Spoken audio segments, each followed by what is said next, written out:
Depois de meses perdendo território, os ucranianos lançaram uma poderosa contraofensiva e conseguiram recuperar grandes áreas sob controle russo. Isso não significa que o conflito está acabando, também não dá para dizer que a Ucrânia vai vencer. Mas o que aconteceu no leste do país muda profundamente a dinâmica da guerra. O governo em Kiev fala em um ponto de virada. É uma mensagem poderosa não só para o povo e para os combatentes ucranianos, mas também para os russos e para a comunidade internacional.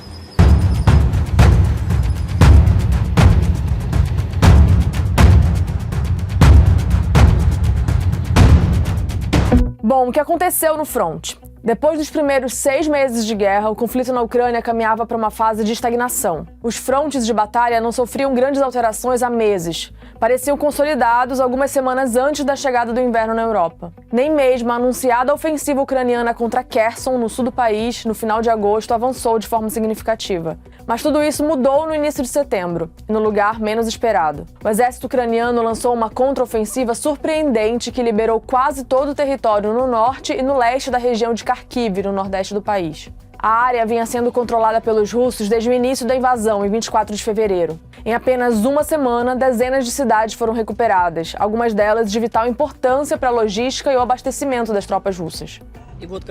When the Ukrainian forces came, we honestly didn't expect it. When I saw our Ukrainian soldiers with those patches, with the Ukrainian flag, oh, it was great. Great.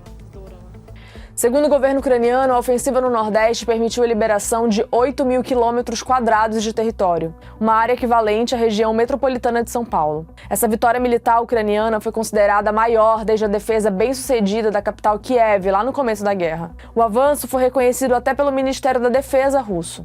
Mas Moscou não fala em retirada, e sim de reagrupamento de tropas. O objetivo agora, segundo o governo russo, seria consolidar o fronte nas regiões de Lugansk e Donetsk, no leste do país. Mas o que estava por trás da surpreendente contraofensiva? Bom, começou com o desejo do presidente da Ucrânia, Volodymyr Zelensky, de fazer um movimento dramático para mostrar que o país poderia repelir a invasão russa. Os generais ucranianos, que por muito tempo foram relutantes em compartilhar detalhes dos seus planos, passaram a buscar conselhos de oficiais de inteligência americanos e britânicos. Fontes do governo americano disseram que as mais altas autoridades de segurança e militares dos Estados Unidos e da Ucrânia conversaram várias vezes sobre o planejamento da contraofensiva. Os dois aliados concordavam que o timing era essencial. Para montar um contra-ataque eficaz, os ucranianos precisariam agir antes de o inverno chegar. Ou seja, antes que o presidente russo, Vladimir Putin, pudesse usar seu controle do fornecimento de gás para pressionar a Europa. Isso porque boa parte das residências europeias depende do gás para se aquecer no inverno, além de o gás ser fundamental para muitas indústrias. Pois bem, planos traçados, a Ucrânia partiu para a ofensiva. Mas como explicar o surpreendente sucesso do contra-ataque? Alguns analistas apontam para a escassez de soldados russos. E isso num fronte de combate que era longo demais. Nada menos que 1.300 quilômetros de extensão, como mostra esse gráfico. A estimativa é de que no início da invasão, a Rússia tinha cerca de 180.000 soldados no país vizinho. Lembrando que o exército russo somava naquele momento quase 3 milhões de soldados, sendo 900.000 na ativa. Bom, Moscou não informa o número de militares mortos na guerra, mas fato é que seu contingente foi gravemente reduzido após 7 meses de guerra. Por outro lado, a Ucrânia conseguiu reunir uma força de combate de cerca de 700.000 pessoas. Mas além dessa diferença entre as tropas, especialistas também falam no papel decisivo que as armas enviadas pelo Ocidente estão desempenhando nos últimos meses. Países da OTAN e outros aliados ocidentais têm reforçado o arsenal de guerra ucraniano, com armamento pesado destinado a retardar o avanço russo no leste. Diese Hoffnung auf Freiheit, auf Frieden und auf ein Leben in Demokratie als Teil unserer gemeinsamen europäischen Familie werden wir weiter kraftvoll unterstützen, und zwar solange ihr uns braucht.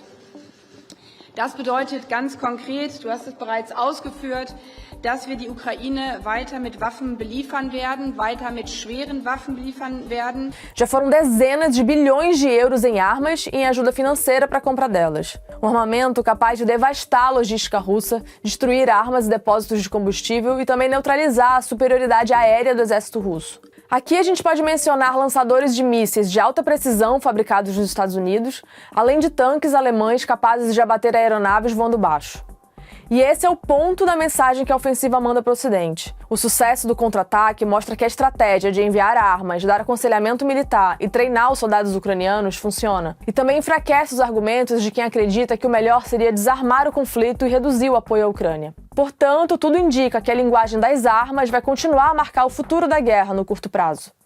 Enquanto isso, entre os russos já há sinais de que a população pode estar se voltando contra o conflito. E em Moscou emergem as primeiras vozes abertamente críticas à gestão da guerra. Um descontentamento que se refletiu inclusive em alguns debates televisivos na mídia pública e em canais privados próximos ao Kremlin. Надо признать того поражения, которое мы потерпели в районе Харькова, надо это признать. Победить Украину теми ресурсами, которые сейчас Россия там пытается воевать в режиме колониальной войны, да? Это невозможно. Além disso, dezenas de políticos locais enviaram ao parlamento russo uma petição para que o Putin seja acusado de alta traição por ter travado o conflito.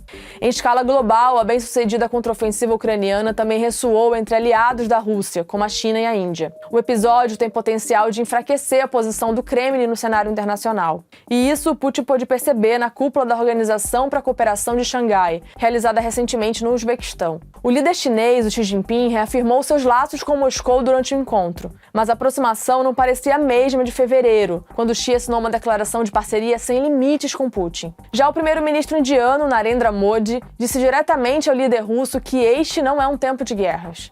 E a China e a Índia são dois pilares fundamentais para a Rússia diante da pressão ocidental. Bom, a contraofensiva alterou a dinâmica da guerra. E o Putin está com o pé atrás. Após o sucesso ucraniano, o parlamento russo aprovou uma lei para aumentar as penas a soldados que desertarem ou negarem recrutamento. No dia seguinte, o Putin anunciou uma mobilização parcial das tropas. Foi a primeira mobilização militar feita pela Rússia desde a Segunda Guerra. A convocação de 300 mil reservistas gerou protestos no país. Em apenas um dia, mais de 1.300 manifestantes foram presos. Mais um sinal do endurecimento da postura de Moscou. Граждане России могут быть уверены, территориальная целостность нашей Родины, наша независимость и свобода будут обеспечены. Подчеркну это еще раз. Всеми имеющимися у нас средствами.